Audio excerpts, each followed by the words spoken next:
Ing tutuking programa, mituringan niyang rated PG. Kailangan ing patnube at gabeding pengari para karing kayanakan amanalbe.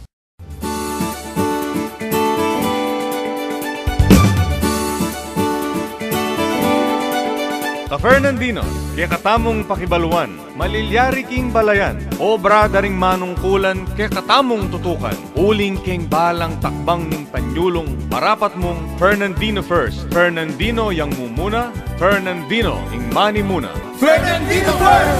Fernandino first!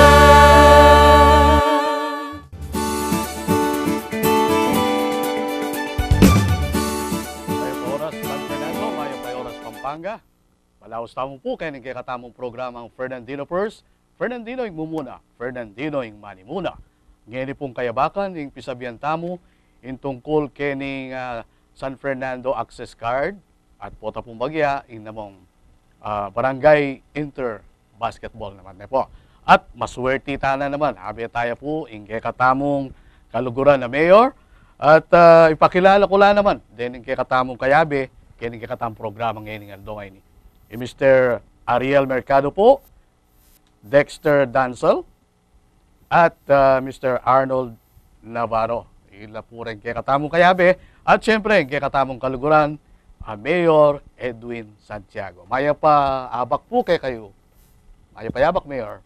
Maya pa yabak, Tito Benny, at karing kaya katamong Kabalendeng makarandam kay Bright FM 91.9 at Manalbe kay GNN TV 44. Arnold? Maya pa yabak po, Tito Benny, Mayor, at karing pong ganaganang Fernandino.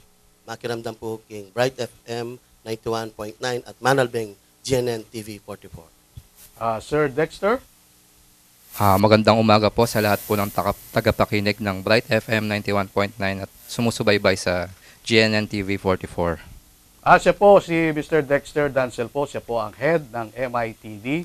Si Mr. Navarro naman, siya ang coordinator ng Basketball Tournament Community Affairs Division. At si Mr. Ariel Mercado, siya naman ang Youth and Sports Coordinator. Po.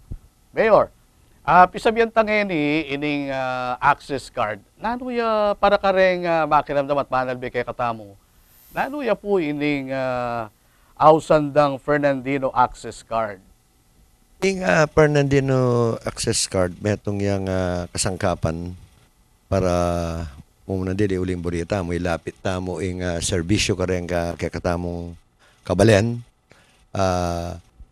Kareng barangay based program niya kasi ni para mumunan dili abalo tamo nung ninoreng kabalen tamo mangailangan saup like kareng scholarship, kareng medical assistance, financial assistance o nanuman ing pamangailangan tamo kasi atin tamo dating regular procedure na intaw mo tayo pa mo king opisina kung tayo pa mo king CSWD. Ngayon ing Fernandino access card ni magsilbi ang bakit mapabilis kaya katamo serbisyo at nanong kailangan talagang serbisyo aliwa mo karetang manwanta mong pekakalulo at retang 4-piece manwanta mo potakay baka nita ila atinta ng tambing database para abaluta mo nung at bilis pamamiyata mong serbisyo ka rin kaya katamong kabalen. Kutnang ko naman ni Sir Dexter, no karin laman ikwang access card din kaya katamong kabalen. Ngayon po, pwede po silang pumunta po sa City Hall araw-araw po. Bukas po yung Fernandino Access Card Office po natin. From 8 to 5 po, kuha lang po muna sila ng application form sa Community Affairs. Tapos po, diretso na po sila doon sa Fernandino Card Access Office para po sa data capturing po. Meron po ba tayong requirements dito para makakuha ng access card, sir? Meron po, Tito Benny. Sa totoo lang po, napakadali lang naman po ng ng requirements. Kailangan lang po natin barangay certificate indicating po na nakatira po tayo doon sa barangay na yon within 6 months po. Kay Boss Arnold, bisa makyabe kayong biggest loser. Boss, kaya part naman dareng youth, makalano rin gamitan ini kay katamong access card. Karen pong kakatamong youth, agamit din po yung access card. Tapi pong sabi natin pong Mayor Nandin, kareta pong scholarship program. Kasalukuyan po Tito Benny at intamo pong summer job. Ito pong special program for ito pong para po king employment. So ngayon pong bakasyon, rin pong kakatamong mag-aral, may enhance la po kitang karetang skills na pag-aralan da po king karelang kurso. So rin po karing kakatamong youth a-avail dala po services kita pong kakatamong access card. So pa-check pinresent dyan mo po ita, so pwede la pong munta king peso office para po makapag-apply po karetang karampatang servisyo na po ng kakatamo pong syudad. Dakal salamat. Mayor, kutang kumo po nung pilano mo po kaya rin kabalenta mo kay Siyudad San Fernando ing Athena access card. Kasalukuyan na anyang in-start tayo yan, ngayon kasalukuyan mga 8,400 na la. Kasalukuyan. Hindi kasi anay kasanting Tito Benny na maka-pre-process na la. Then tao, kailangan magpila ka rin king syudad ini istong kabud packet din card akit mo na yung socio-economic profile na nin tao at ini kailangan dakal papeles na at mabilis ken mo barangay i-access mo rin yung tao nung talagang naning kabilyan dat nanong kailangan dang serbisyo at itang pamangailangan da agad-agad mabilis adi ng tamong aksyon kayong pamagitan na ng Fernandino Access Card. Sir Dexter, kapilan tayo ni launch ng access card tamo? Kapilan niya may gumpisa? Nag-umpisa po ito nung third week po ng February. Sinabay po namin ito doon sa kaganapan celebration po. At hindi ba naman nahihirapan yung ating mga kababayan na kumuha nitong card na to? Ilang minuto ba ang hihintay nila para makuha yung card na to? Sa totoo lang po, Tito Benny, napakadali lamang pong kumuha ng card. Pagdating po nila doon sa opisina, maghihintay lang po sila ng hanggang 5 minuto. From data capturing po hanggang po doon sa pag-issue po ng card mismo. Napakabilis lamang po. Sir Arnold, renewable ba itong card na to o isang taon tapos magre-renew na? Opo, valid po, renewable po siya. Pagka valid po siya ng isang taon. Pero po yung mismong card na rin po, Tito Benny, ang gagamitin. So, lalagyan lang po natin ng sticker para po ma-renew po yung kanilang hawak na Fernandino access card po, Tito Benny. Okay. Mayor, baka nano tayo pong apabilis yung pamag-issue kayo ng access card na to. Itang maintain tayo, agyang dakal na rin ng mag-apply. Baka nano tayo maintain ito? Actually, Tito Benny, ita mo barangay-based program tamo. So, yung mismong pamangwang ID kayo, dala tayo ka rin barangay o na cluster type. Yung CSWD, po pa yung City Health, yung RHU tamo, kaya betala. So, ngayon yan, darla tayo kayong barangay baka nito, milis yung pamangwang Fernandino access card, baka milis mo naman yung servisyo. Para po kayong karing makiramdam kaya katamo, Mr. Arnold, baka nano tayong gewa ini, ninong minisip kayo ng konsepto ngayon, ibang kanita yung servisyo, mapabilis ka rin kaya katamong kabalen? Tito Benny, kakatapong buting mayor, kasiping niya po.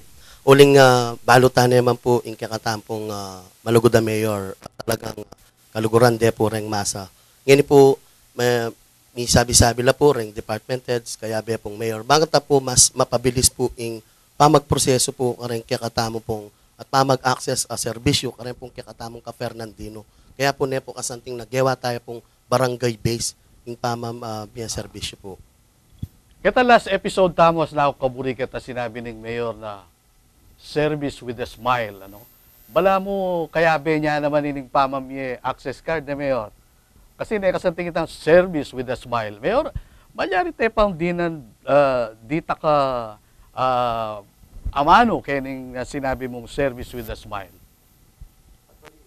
Gana-gana, direction tamo kasi na dapat konsepto na kasi nining Fernandino Access Card ini, kami nga kasi, pisabi-sabi mi, mumuna lang panereng memalen.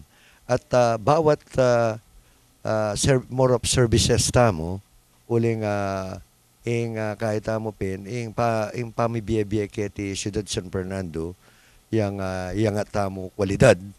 Ngayon baka nita, itang detang dapat din na serbisyo, at then BBS serbisyo, at dadalada kayong karelang puso. So nyapin itapin, isa sa puso tamo yung gana-gana nyapin na itang relasyon tamo kareng bawat Fernandino, manatiliya, at ing mismong gobyerno tamo, lalapit tayo kareng memalen. Bangka nita, bawat programa, mabilis lang mi asad ka rin kaya katamong kabalen. Ay, okay. Kanyaman na rin kaya katapos sabihan na po. Mr. Dexter, di ba merong tayong kapihan sa barangay, no?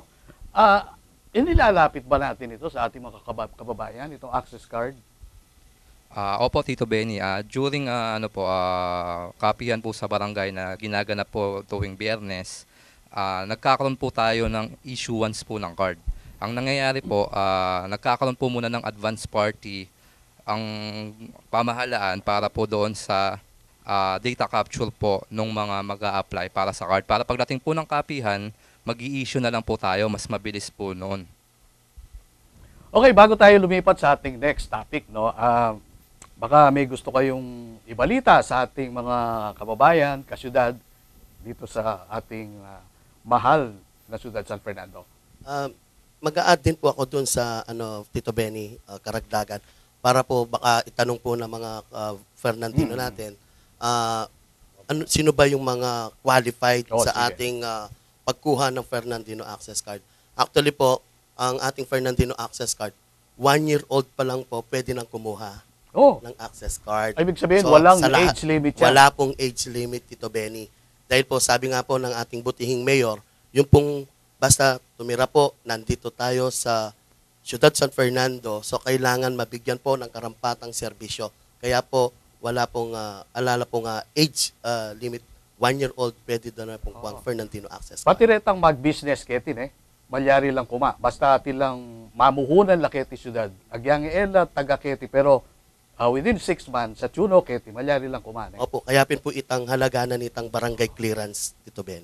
Okay. Mayor, po tating kapampuring dagdag kitang sinabi ng Boss Arnold. Ining programa ngayon may konsepto ini na dapat kita mong kabalenta mo kiti Ciudad San Fernando basta't in Fernandino nino man taong migdaton San Fernando ita nga sabi natin Dexter na 6 months siya, even 1-year-old, basta't ini karengke katamo na dapat baka nita lalo tamong abalo na nung nanin kailangan na serbisyo kareng kakatamong memalen baka nita aso pantaya naman ing syudad tamo para retang nano lang klaseng programang ikuldas tamo kayang barangay nanong i-prioritize tamo at ining programa ngayon yung Fernandino card access card ini tangkilikan tayo na sumipag tamong manikwang Fernandino access card baka nita lalong-lalo na itang pamangailangan da rin kabilang tamo na mabilis serbisyo at atapatan tamo o tang kakatamong gagawa tamong plano, proyekto o pamangawang budget. Okay, pagbalik tamo po, pisabihan tayo naman itang barangay basketball tournament na. Eko po mama ko, magbalik ka pa yung programa tamong Fernandino First. Fernandino First!